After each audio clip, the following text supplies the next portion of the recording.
Hi నమస్కారం. ఒక village లో షూటింగ్ లో ఉన్నాను. అదే ఈ getup. It's very interesting film. ఇక్కడ ఉన్నప్పుడు ఇప్పుడే నాకు ఈ ఆన్లైన్ లో మళ్ళీ మీడియాలో ఒక ఆన్లైన్ గేమింగ్ యాప్ దాని గురించి నేను చేసిన ఒక యాడ్ గురించి డిస్కషన్ జరుగుతోంది. అందరినీ ప్రశ్నించి నేను సమాధానం చెప్పాలి కదా. ఎందుకంటే చాలా మంది క్వశ్చన్ చేస్తున్నారు మీరు ఎలా చేస్తారని.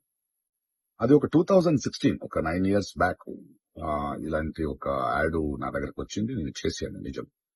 ఆ తర్వాత కొన్ని నెలల్లోనే అది తప్పని నాకు అర్థమైంది. వాళ్ళు మళ్ళీ 2017 లో దాన్ని ఎక్స్టెండ్ చేస్తానంటే, లేదండి ఇది తప్పు తెలియక చేసేసాను. బట్ చేసేసాను కాబట్టి అగ్రిమెంట్ వీళ్ళు దాన్ని రిలీజ్ చేసి తీరాలి. బట్ 2017 నుంచి మీరు వాడకూడదు, నేను రాను అని చెప్పేసి. దాని తర్వాత అలాంటి ఏ గేమింగ్ యాప్స్ నేను చేయలేదు. 2021 లో కూడా ఆ కంపెనీ ఇంకో కంపెనీకి అమ్మేసి వాళ్ళు దాన్ని ఏదో సోషల్ మీడియా ప్లాట్ఫామ్ లో యూజ్ చేస్తే నేను వాళ్ళకి నోటీసులు, వాళ్ళకి ఈమెయిల్, మళ్ళీ వాట్సాప్ లో పంపించి, లేదండి ఇందులో నేను లేను, ఇది చేయకూడదు, కాంట్రాక్ట్ అయిపోయింది, ఇది తప్పు అని కూడా చెప్పాను. వాళ్ళు ఆపేశారు. ఇప్పుడు అది మళ్ళీ రీక్ అయింది. దానివల్ల ఈ సమాధానం పోలీస్ డిపార్ట్మెంట్ నుంచి నాకు ఇంకా ఇది రాలేదు. వస్తే వాళ్ళకి నేను సమాధానం చెప్తాను. బట్ మీకు సమాధానం చెప్పాల్సింది నా బాధ్యత.